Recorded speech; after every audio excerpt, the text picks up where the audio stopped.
Hello hamsters, this is Mrs. Eden back again to teach you a 2-point perspective instead of 1-point perspective. And if you wonder, because some people have asked me lately why I say hamsters, there are a few reasons. 1, the school I teach at is Hamilton High School. 2, I have a very immature sense of humor and I think the word ham is funny. So then the word hamster is also funny because it has ham in it. And that's why we're the Ham Art fam. But today I'm going to try not to talk for 6 minutes before I ever start drawing. So I want to give you a quick overview of the materials that I've got ready, and then we'll just get straight into it. So I've got scratch paper, just like I had last time. These are some old documents about my husband's knee surgery. Don't take your parents' important bank statements or anything like that. Get something that's truly scratch paper, which we have in 2 places in our classroom, the scratch paper drawer and the paper sorter. And the scratch paper box next to the paper sorter. I've got my pencil sharpener. I've got my eraser. I found my ruler. Ooh la la. You can tell I've had it a long time because all the cork is coming off of the back. Please don't pick the cork off the back of our rulers in our classroom. It'll make them last longer. I've got my pencil. But actually today... Oh, did I lose it? Never mind. I'm going to use this pencil and it's great. I was going to show you a different special tool that I have that I wanted to use because I like it and it makes me feel fancy, but I don't know where I've put it. So regular pencil it is, and regular pencil will be fine. This is just a 2B pencil. And again, just like with our last video, if you like to use a mechanical pencil, this is a great time to use a mechanical pencil. So I'm going to write 2-point perspective at the top of my page. I'd like you to do the same. Now, in addition to me finding my ruler, we've had another upgrade, and that is that my camera is no longer connected to my drawing board. So hopefully, we won't have as many wobbles as we had in the last video. This is also a kind of linear perspective. I'd like you to write that down, because eventually, we're going to get to atmospheric perspective, and we want to know the difference.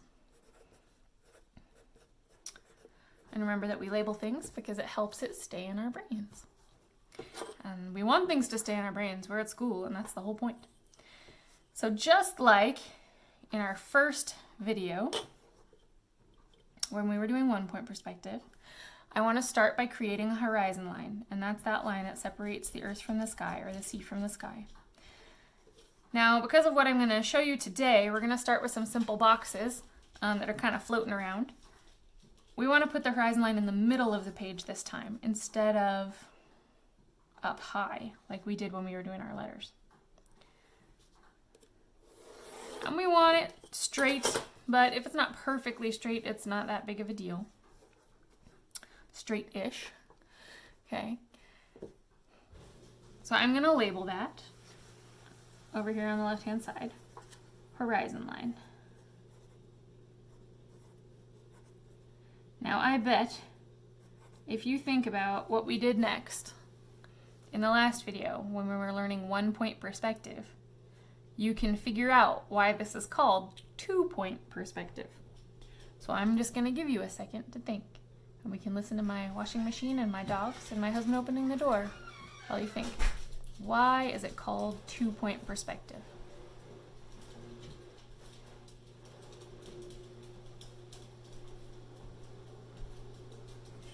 Perhaps you came upon the answer that it's because we have 2 vanishing points.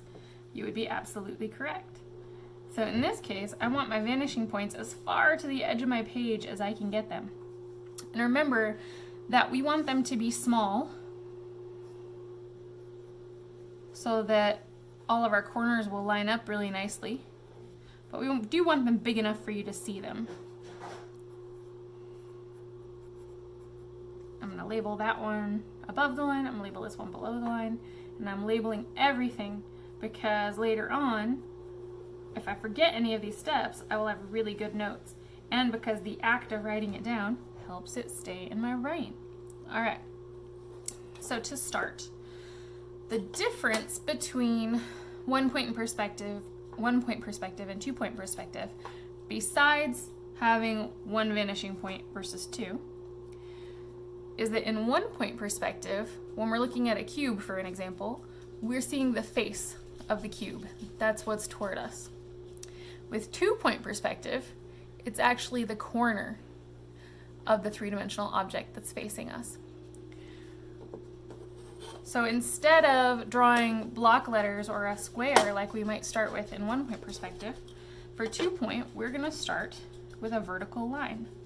And we want this vertical line to go above our horizon line and below our horizon line, but not take up the whole page, because we're going to draw another box over here and one down here, and we don't want our whole page full. So I have a nice vertical line. Remember, that's the line that goes straight up and down. Our horizon line is horizontal, so it's going from side to side. And the next thing I'm going to do is I'm going to connect the end of my vertical line to my vanishing points. And the better I am at lining up, the more nicely my final box is going to come out, the better it will be lined up. And the less likely it is to be kind of wobbly and crooked. It's worth it to take your time here. And the beauty of having a video is if I get a little bit ahead of you because I have more practice, you can just run it back and make me say it again. Or if you hate the sound of my voice, you can turn on the closed captions and read what I'm saying, although that might take longer. So now we've got a corner, and we've got sides of a box. They're going on to infinity. It's like we're at the edge of a building that's going on for infinity, maybe a really giant warehouse. And what I'm gonna do, just to help us keep things straight in our mind, because this can be really confusing the first couple times you do it, is I'm just gonna outline this corner in green so you can remember, oh, okay, that's the corner. That's where I started. The word for these lines that go to the vanishing points is orthogonals. These are orthogonal lines.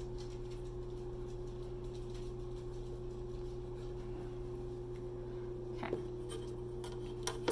So now, I don't want my box to go on to infinity because I'm planning on making other boxes. So I need to make these sides shorter. And the way I'm going to do that is with 2 more vertical lines. So I'm going to go, if this is half the page, I'm going to go at least half of that, which would be in fractions what? You're right, a quarter. You're so smart. I'm going to do the same thing on the other side. And you might notice that I went a little bit less than a quarter. Just going to give my future boxes more space. And I'm just going to go over these corners with green as well to help us kind of keep this straight in our minds, what's happening. Now, I get to bring in my handy dandy eraser. My eraser's quite dirty, maybe yours is cleaner. And I get to erase these extra bits that are going to infinity and make my life a little bit less confusing. And what I'm also going to do, I think, is I'm going to go over my vocabulary words with a marker so that I don't erase them on accident as I show you all the steps of what we're doing. Oh, there. I wobbled because I'm using my bag of markers to hold down my camera and stabilize the crane that it's on. So hopefully you had a chance to finish your 1-point perspective drawing, and hopefully it came out spectacularly and you're excited to show people. Some of my students made some really cool things they decided to hang up in our classroom or take home to their family or give to their friends. That's always exciting. And if you happen to be a person who is not in one of my classes and you just watch this on YouTube because I made it public, if you want to show me what you drew, I'd love to see that. One of my teacher friends showed my video to his students and I thought that was very cool. I was teaching beyond my own school at that point. And I hope they found it useful. So again, 2-point perspective has 2 vanishing points.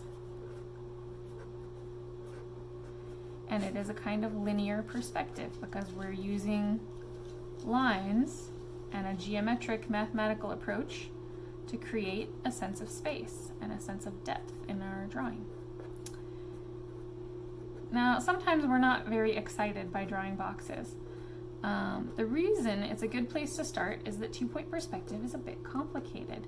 And the more complicated your forms, your three-dimensional shapes are, the more complicated it is to do them in two-point perspective. So boxes give us an easy place to start where we can understand what's happening with two-point perspective, and then we can move on to more complicated things that look like boxes, like buildings. You can do a car in perspective by drawing a box in perspective and then drawing the car inside of it.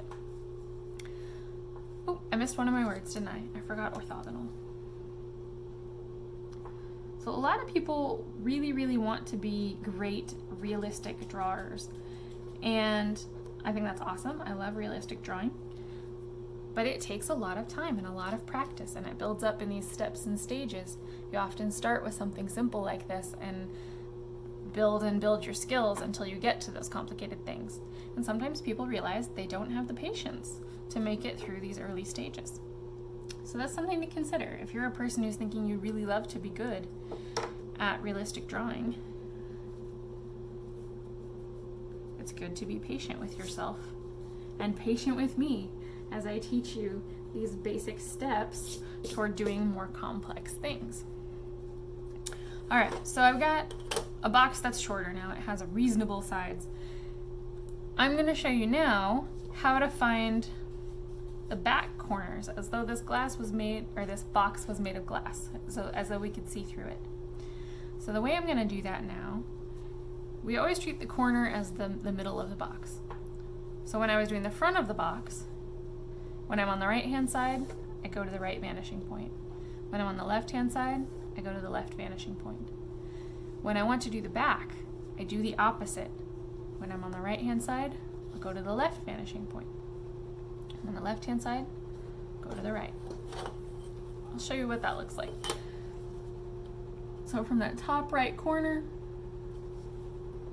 I'm going to go to the left vanishing point, and I'm going to draw a dotted line so that we understand that this is a line that exists, but it's not a line that I can see if this box is solid. And what I'm doing now is I have my ruler lined up with the corner, but I'm not actually drawing my line all the way there. I can save myself a little bit of erasing. As long as I'm lined up well, that's the important part.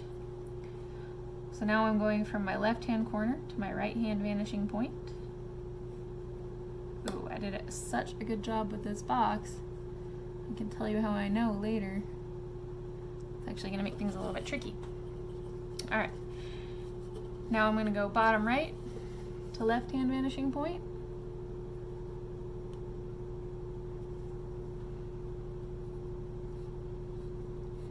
And I don't know where this method of two-point perspective teaching came from, but I learned to teach it this way from my mentor teacher when I was in the teaching credential program.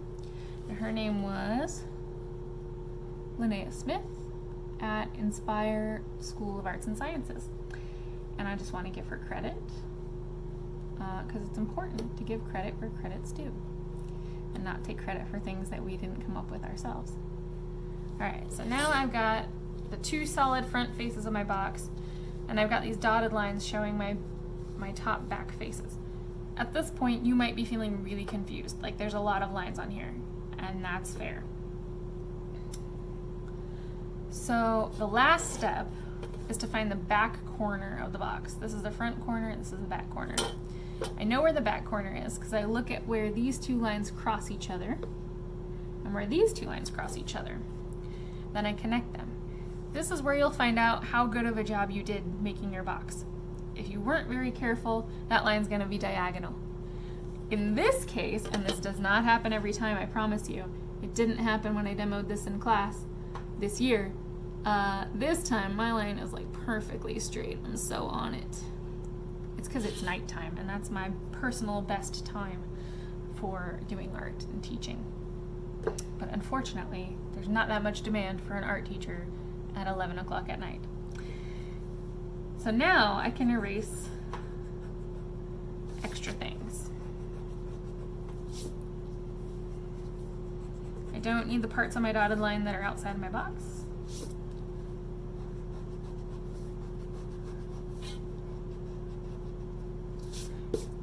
And if I wanted, I could even get rid of the horizon line running through the middle.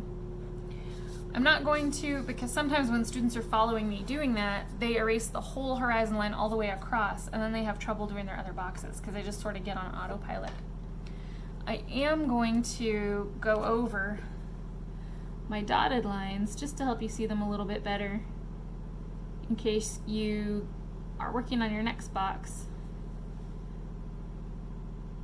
and you need to run this back and have a quick refresher on what the steps were, what the part of this was. Maybe the colors will help remind you.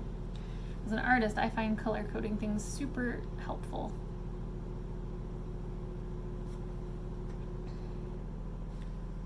For my brain. Alright. The next part of the video, I'm going to do a little bit Dora the Explorer style. I'm going to ask you a question, and I'm going to give you a second to think about it before I show you the answer. And we're working toward eventually you doing this without me talking, independently. So, my first question is, when we started doing this box, what was our first step? What was the first thing that we drew?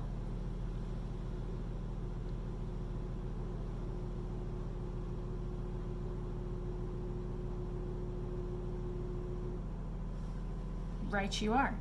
It was a vertical line for the corner of the box. So we're going to do this one down here, lower left. We'll start the same way, vertical line. This one we don't want to cross the horizon line. We are going to go below the horizon line, we'll leave a little space at the top, a little space at the bottom, and we'll see how that changes our view on this box. So having drawn that vertical line for the corner, what was our next step? What was the next thing that we did?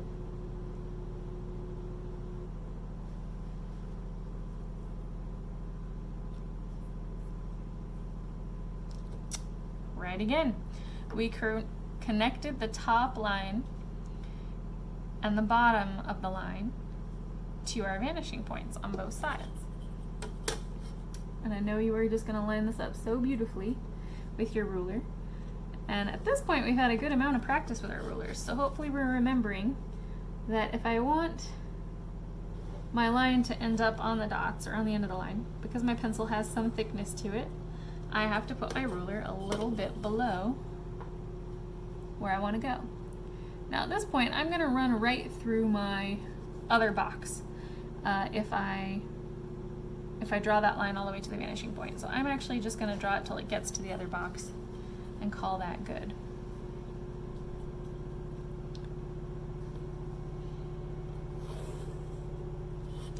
And again, it's okay if you do that too. You just have to make sure that you're actually lined up with your vanishing point. That's the important part. So now we've got these lines that sort of go on to infinity, these walls going to infinity. How did we make them shorter?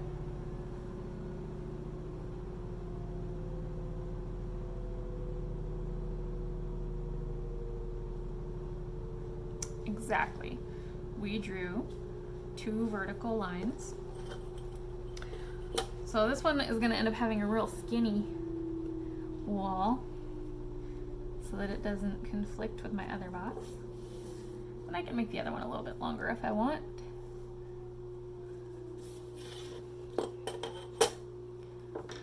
You guys, one of my dogs has done something horribly smelly in my house.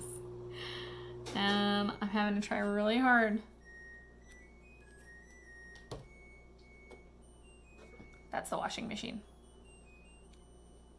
I'm having to try really hard to hold it together for you while he's doing whatever he's doing that smells so horrible.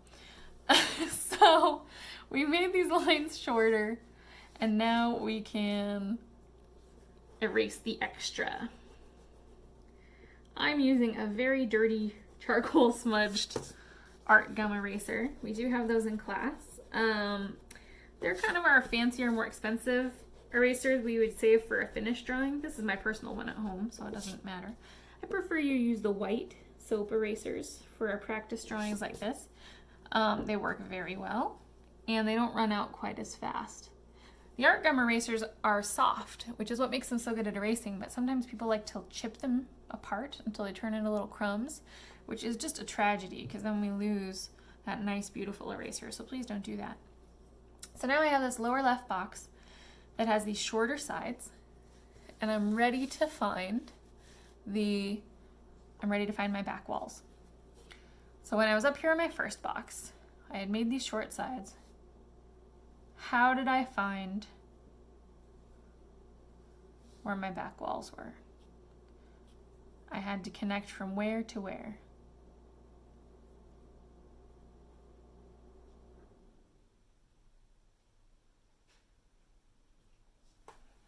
All right.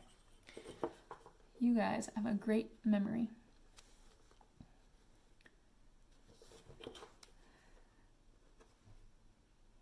So this time, you might notice something is a little bit different about this box.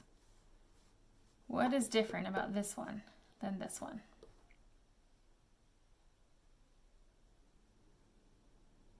That's true, it's below the horizon line. But what can I see on this one that I couldn't see on this one?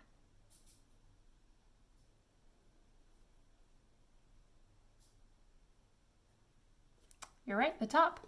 So that means when I'm doing the lines for the back walls, I'm going to draw them solid instead of dotted. I say that 2-point perspective is tougher than 1-point perspective because we can't just follow the steps quite as often. We have to engage our brains and think about, can I really see this? Where does this connect to? And the more points you add, because there is 3-point perspective and 4-point and 5-point. I think I've heard of 7-point. But the more points you add, the tougher that thinking gets. So if you really enjoy the challenge of this, you can just keep going until you're an MC Escher.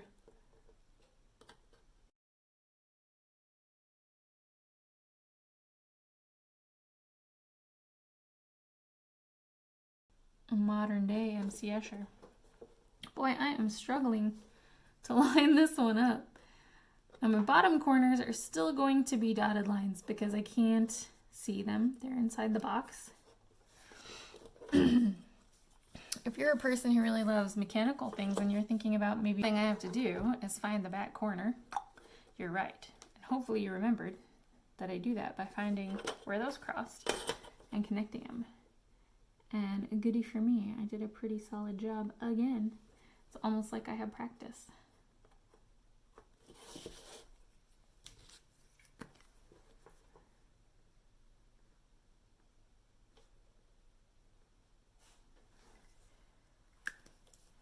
So that box is done.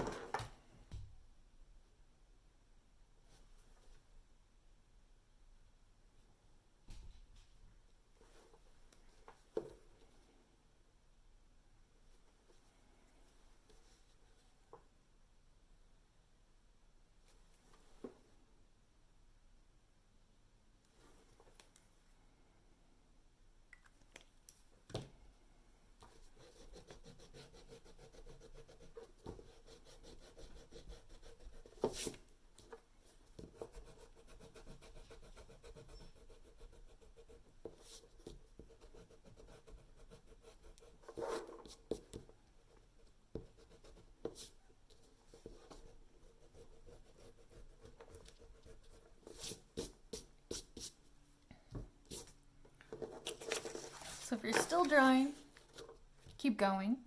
I suspect you probably are, since it's the first time we've done this and it takes some time.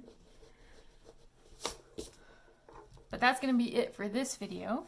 So we've done 3 boxes, Humphrey, 1 above the horizon line, 1 on the horizon line, 1 below the horizon line for Boy Darby. And again, these boxes are just places that we can start before we go on to more complicated things that excite us. But if you've got a little bit of time in the class period left, draw some things. Draw some things inside the boxes. I've seen students draw like a bed, like a little room as though this were a floating bedroom or a floating prison cell. I've seen people do waterfalls off the top. I've seen lots of cool things. So add your own personal touch on it. Turn this into your work of art. And next time I see you, we will look at how to draw a house in 2-point perspective and how to add a little bit more real world details. So if you have any questions, ask Miss Lopin or leave them in the comments. And I hope you found this helpful. See you next time.